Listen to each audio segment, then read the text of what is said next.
What's the worst thing someone you love could ever say to you? For me, it wasn't a single insult. It was 10 years of being told, sometimes with a smirk, sometimes with silence, that I just wasn't enough. 10 years of living in a penthouse that felt like a glass box, dressed in gowns worth more than some people's houses, but feeling like nothing more than decoration. When I first married Daniel Cross, I thought I was stepping into a fairy tale. He was New York's golden boy, a real estate tycoon with money charm and that dangerous confidence that made everyone believe he could bend the city to his will. Our wedding at the St. Regis Hotel was the stuff of glossy magazines. I wore a gown that shimmered like starlight, a family necklace passed down through generations, and in that moment, as he whispered in my ear, "I'll make sure the world sees your beauty," I believed him. Back then, I was 22, fresh out of college, clutching big dreams I barely dared to say out loud. Modeling had always been in the back of my mind. Not because I thought I was perfect, but because I loved the art of it, the way a single photograph could freeze a story in time. And Daniel promised he'd help me. He had connections, he said. All the agencies in Manhattan would line up to sign me once he made a call. But life has a way of showing you the truth slowly, like a leak in the ceiling that you ignore until the whole roof caves in. The first year passed in a blur of galas and fundraisers. I kept waiting for him to mention modeling again. He didn't. By year 3, whenever I asked, he'd pat my hand and murmur, "Soon, darling, just not now." By year 5, I stopped asking altogether. Instead, I learned to smile just right at his business dinners, to look breathtaking without intimidating, to say clever things without being too clever.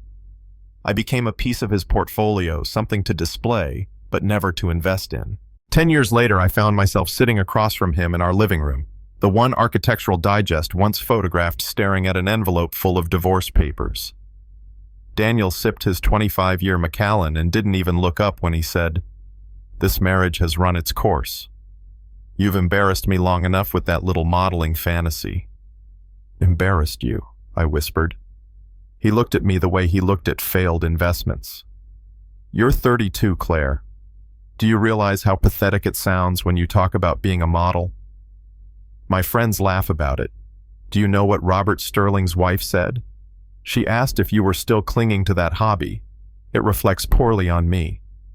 I sat there on an Italian leather sofa that suddenly felt like a cold slab of marble, every word cutting deeper than the last. "You promised me," I said quietly. "I promised you a lifestyle," he snapped. I kept that. But modeling, that was never realistic. Look at you. The lines, the where. You really think Vogue is going to call? It was the cruelty in his tone that woke something in me. For 10 years, I'd shrunk smaller and smaller, waiting for the right time, waiting for his approval. And in that moment, something cracked, and through the crack, a spark of anger slipped in. That night, in the back of my closet, behind rows of gowns I'd worn to make other people envious, I found an old white portfolio from college. Photographs I'd taken, photographs of me laughing, radiant, alive. There I was at 21 with eyes that believed in the world. I hadn't seen her in a decade. The next night my phone rang, a voice I hadn't heard since Columbia. "Claire." It's Ryan Wells. Ryan. The quiet guy in my photography classes, always carrying a vintage Nikon, always watching the world like it was a painting. Now he ran a photography and talent agency in Tribeca. He'd seen my name in the gossip columns. My divorce was public sport for the society pages. And he said, "I know it's not a great time, but I want to offer you something. Coffee. Just an hour." I almost said no. But something in his voice, steady, warm, unpretentious, made me say yes. We met in a tiny cafe downtown. He brought a single white rose. "You always loved these," he said. And just like that, I remembered. He slid a folder across the table. Women in their 30s, 40s, 50s, modeling campaigns that screamed confidence and authenticity. "The industry's changing," he said. "Brands want real women. I want to sign you." I laughed, shaky, defensive. "Why me?" "Because the camera loves you," he said simply. "And because I've waited 15 years to tell you you were always the most beautiful woman in any room." I stared at that rose all the way home. For the first time in a decade, I felt something that wasn't despair. I felt possibility. Of course, Daniel found out.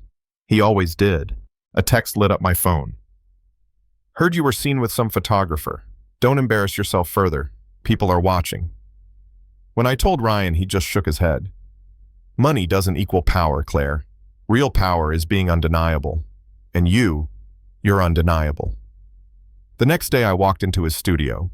Sunlight poured through floor-to-ceiling windows onto exposed brick walls lined with portraits that felt alive. I met Sarah, the stylist, with sharp eyes who said, "We'll find clothes that love you, not the other way around." And Marcus, a former dancer, who told me modeling isn't about being pretty. It's about owning your space. I was terrified. Standing in front of that camera, every insult Daniel ever said echoed in my head. Too old, too irrelevant, too foolish. I can't do this, I muttered. Yes, you can, Ryan said softly. Don't pose, don't pretend, just be you. The first shots were stiff. But then Ryan asked, "Tell me about the first photo you ever took that made you proud." I told him about the roses behind the arts building, wild and overlooked but stubbornly blooming. He kept shooting and slowly something shifted. I stopped hearing Daniel's voice. I started hearing mine. The photos were raw, powerful, real. For the first time in years, I saw myself not as a trophy, but as a woman. When those test shots hit the right inboxes, the reaction was immediate. Vogue wanted an interview. Good Morning America wanted a feature.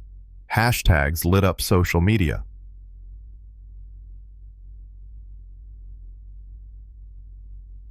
Never too late. Women from everywhere wrote, "That's my story too." Daniel tried to sabotage me. He called press conferences, told anyone who'd listen that I was delusional, that Ryan was manipulating me. But the industry saw through him. Editors lined up to support me. For once, the city wasn't laughing, it was listening. And then came Fashion Week.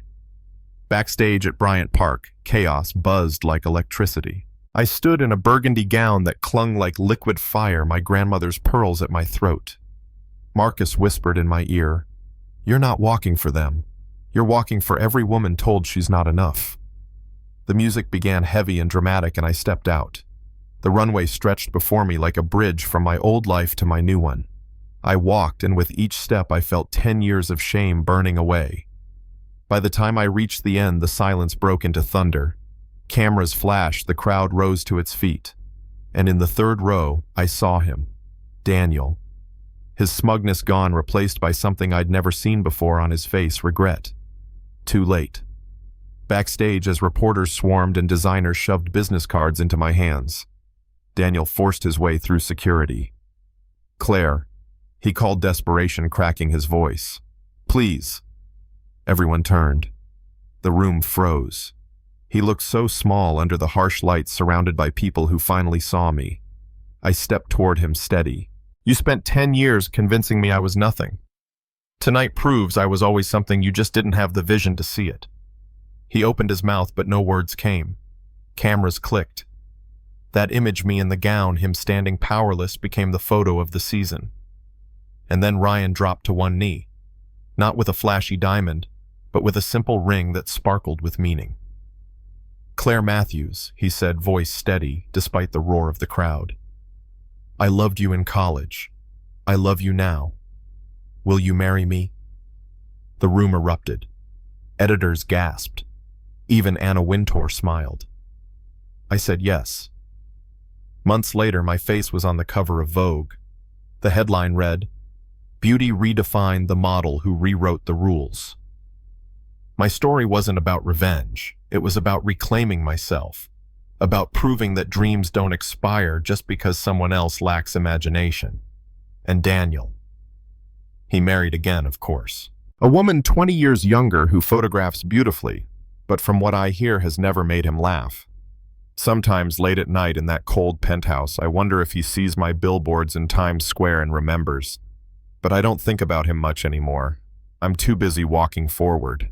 So let me leave you with this. Have you ever been told you're too old, too late, too irrelevant to chase something you wanted? Have you ever been made small by someone who should have lifted you up? Drop your story in the comments. Let's talk about how wrong they were and how you proved them wrong. Because maybe the truth is, it's never too late.